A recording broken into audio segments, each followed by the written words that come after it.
तो हमेशा झूठ आग्रह पे बैठने वाले हैं। उनके किसी आग्रह को अब कोई सत्य बोल ही नहीं सकता। अरविंद केजरीवाल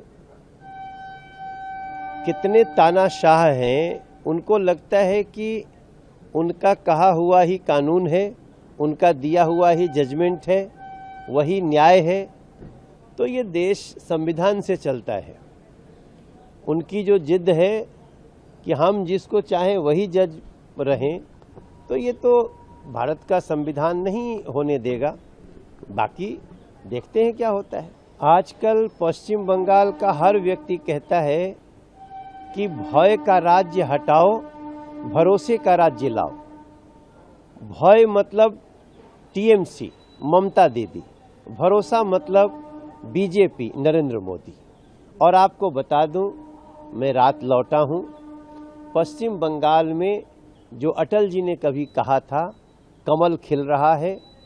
कल जो वोटिंग होगी वो भी पश्चिम बंगाल के विकास के लिए, विकसित बंगाल उसके लिए होगा। और अब इसमें कोई संदेह नहीं है।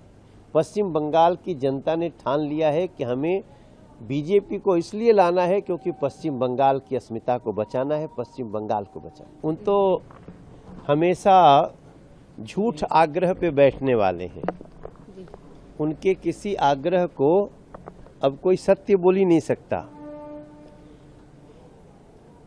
अरविंद केजरीवाल कितने तानाशाह हैं, उनको लगता है कि उनका कहा हुआ ही कानून है, उनका दिया हुआ ही जजमेंट है, वही न्याय है। तो ये देश संविधान से चलता है।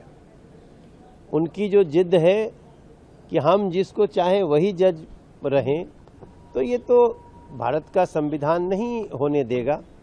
बाकी देखते हैं क्या होता है। आजकल पश्चिम बंगाल का हर व्यक्ति कहता है कि भय का राज्य हटाओ, भरोसे का राज्य लाओ। भय मतलब टीएमसी ममता दीदी, भरोसा मतलब बीजेपी नरेंद्र मोदी। और आपको बता दूं, मैं रात लौटा हूं, पश्चिम बंगाल में जो अटल जी ने कभी कहा था कमल खिल रहा है। कल जो वोटिंग होगी वो भी पश्चिम बंगाल के विकास के लिए, विकसित बंगाल उसके लिए होगा। और अब इसमें कोई संदेह नहीं है। पश्चिम बंगाल की जनता ने ठान लिया है कि हमें बीजेपी को इसलिए लाना है क्योंकि पश्चिम बंगाल की अस्मिता को बचाना है, पश्चिम बंगाल को बचाना है।